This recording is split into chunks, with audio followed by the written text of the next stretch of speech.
Africa Business News, proudly sponsored by EY.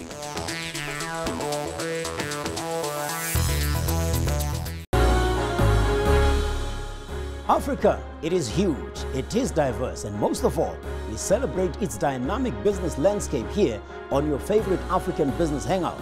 We are with Christine Mundwa here in Johannesburg. How are you, Christine? I'm doing just fine, Victor. It's been another good day in Africa. It's good to have you. And in Nairobi, we have Beatrice Kajenge. Mambo, Beatrice. Oh, Victor. Nzuri. And in Lagos, Nigeria, we have Esther Ubadaga. How are you, Esther? Doing very well, Victor. Great to be on the show, as always. Good to have you. I'm Victor Kgomoeswana, and to you all we say, as they would say in Ghana, Akwaba. This is the Africa Business News. And in this week's summary of the much talked about stories on the continent, in West Africa, Ghana attracts more foreign direct investment, Nigeria's cashless economy gains more traction, down south, Africa's largest utility in electricity gets a new CEO. That and a lot more in the next quarter of an hour. But we like to face Mount Kenya when we say our business prayer first up. Here on Africa Business News, we talk to Beatrice Kajenge about what has been happening and what the buzz was about in East Africa this past week. Poa sana, Victor. I hope you like the aroma and smell of coffee. And with this regard, Ethiopia, which is Africa's largest producer of coffee, is expanding its branding and trademarks on some of its coffees. And the whole point is to increase competitiveness and also to enhance relations with the global buyers. Now, the reason why they're also doing this is because they want to submit applications to Brazil and also Australia for naming brands and also trademarks. And the aim is to prevent illegal trade of coffee as well as unfair price fixing and, of course, profiteering, which is involving Ethiopian coffee brands in the world market. Beatrice, staying on the coffee, what is the developments in Kenya's coffee sector? What we are seeing in Kenya is that the Nairobi Coffee Exchange just this week announced that they're going to give licenses to local factories to allow them to have their own packaging. And the whole point is to allow local consumers to actually be able to do that, to buy from the factories. And the whole point, of course, is to increase consumption of local coffee, and the whole point is to help the sector cushion itself from the very erratic global prices that we have seen.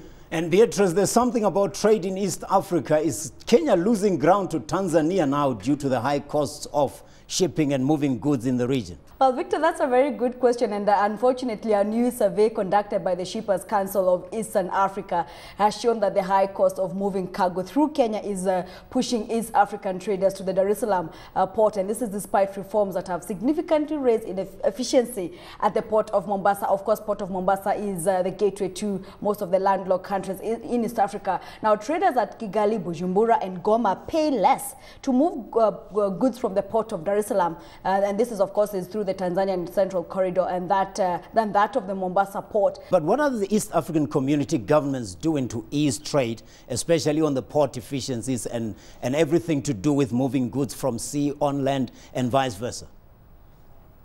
Well, the East African heads of states actually met this year, and one of the key things they're trying is to reduce the logistical time that it takes to transport goods, especially from the port of Mombasa into inroads and other landlocked countries. It used to take about 21 days, and that time has been slashed by a third. So it's good progress, but of course, much more still needs to be done to enhance the process.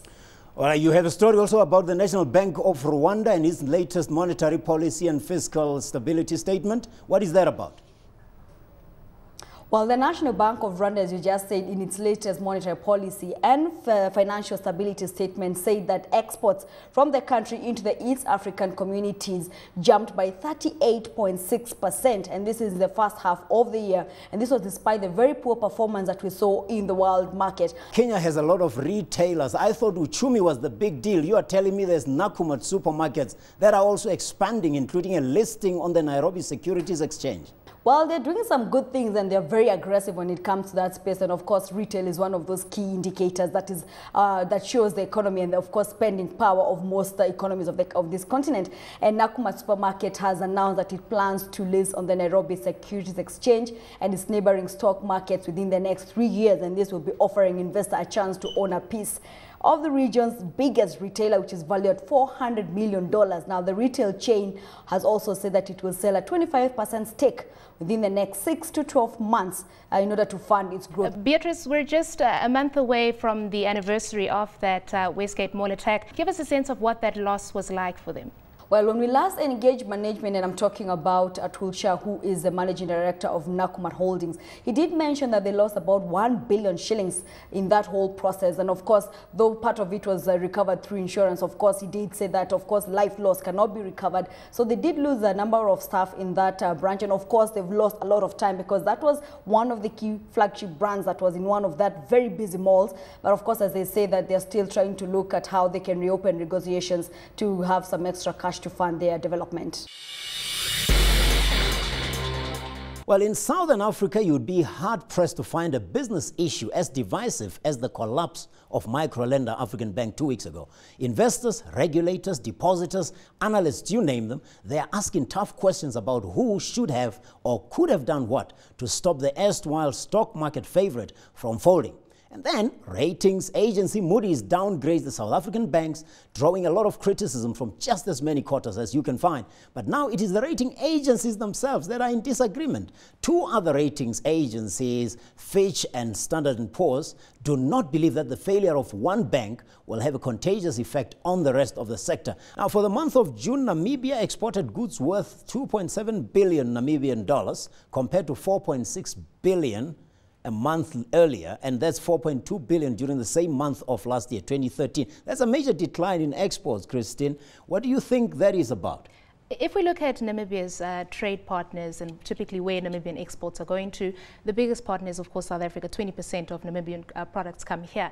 And if you look at South Africa's economy, it's growing at a sluggish rate, ailing economy. But also if you look at the other trade partners, the likes of Spain, Switzerland, all coming from the Eurozone, which is also suffering. But there is another story in Namibia. Right, you tell me there are things about interest rates as well. That is it. The central bank, of course, hiked the interest rate. That doesn't come as a particular surprise, Victor, given the fact that just the other day, in July, actually, we saw the Reserve Bank rate the hike, the South African Reserve Bank, that is. Right. And you will, of course, know that the Namibian dollar is pegged to the South African rand. So what happens in South Africa, you can expect in monetary and fiscal terms to be duplicated to an extent in Namibia next door. Well, meanwhile, $30 billion will be invested in Mozambique to build capacity to produce 20 million tons of liquefied natural gas per year. It's good news for Mozambique. Things are looking good out there, but not so good to Zimbabwe, Africa's largest airline, pulling out of the economy that continues, Christine, to punch way below its weight economically. That's it. I mean, if you look at the situation, when you talk about national carriers, you often think it's political reasons, but there isn't any immediate evidence that there are any political issues between Egypt and Zimbabwe at this point in time. It boils down to the economics. There simply isn't enough air traffic between Cairo and Harare. And the Zimbabwe Tourism Authority believing they can persuade Egypt Air to reconsider. This is Africa's largest airline by fleet size and a whole lot of other crises. So to pull out of Zimbabwe is not a good news story. Of course, it did pull out, but there's a trend that started when KLM, Royal Dutch Airlines, also pulled out of Zimbabwe, which industry has been struggling for some time now as a result of the nation's economic and political struggles. And this latest cancellation of flights from Cairo to Harare via Dar es Salaam will do more damage when it takes effect on September 24th. And of course, the largest producer of electricity in Africa, also among the world's top 7, Eskom, has a new CEO. Yeah, that is it. His name is Mr. Tsiriso Matona. He is no stranger to Eskom, having served as the Director General of Public Enterprises. Now, that is the ministry that Eskom would fall under. But he has a great work ahead of him. This is an ailing giant. You know, we call Eskom Africa's energy giant, but I'm going to call it Africa's wounded energy giant. We know that there is a big mess at Eskom, and he has to keep the lights on, not only for the sake of those in South Africa, but of customers outside of South Africa as well. Well, my hope is that one thing that will happen with his tenure, at the beginning of his tenure, is that the Kusile and Midupi will come on stream, because we get that right, the economy will be back where it belongs, which is growing, and especially on the industrial side. But Esther is in West Africa with a lot more from Africa's most diversified economic region.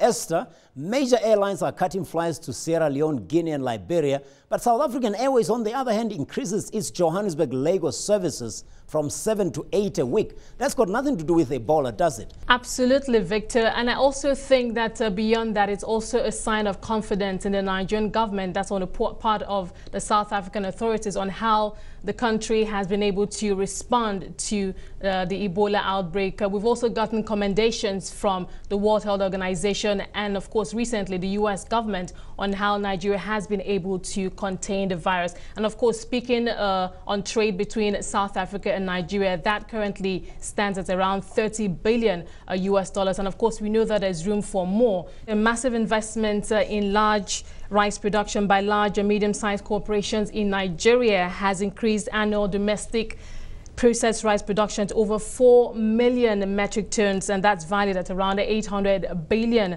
naira. That's according to Nigeria's Minister of Agriculture and Rural Development. Now, outside of the agricultural sector, some news coming in from the oil and gas sector. The volume of gas being fled by oil firms in Nigeria is said to be still quite high, standing at around 1.5 billion standard cubic feet per day. According to a government official here in Lagos, he says that this is higher. This is contrary, rather, to current government statistics. And of course, still on the big story, still making rounds here in Western Africa, the Ebola outbreak. Anyone who harbors an Ebola victim will bag a 2-year jail term. Now, that is coming from the government of Sierra Leone. According to the country's justice minister in a statement over the weekend, he says that this is an attempt to stop or stem the spread of the virus in Sierra Leone. Now, we're still on the Ebola virus also. The Ghanaian president, John Mahama, says that ECOWAS will convene another meeting tomorrow and Wednesday to brainstorm on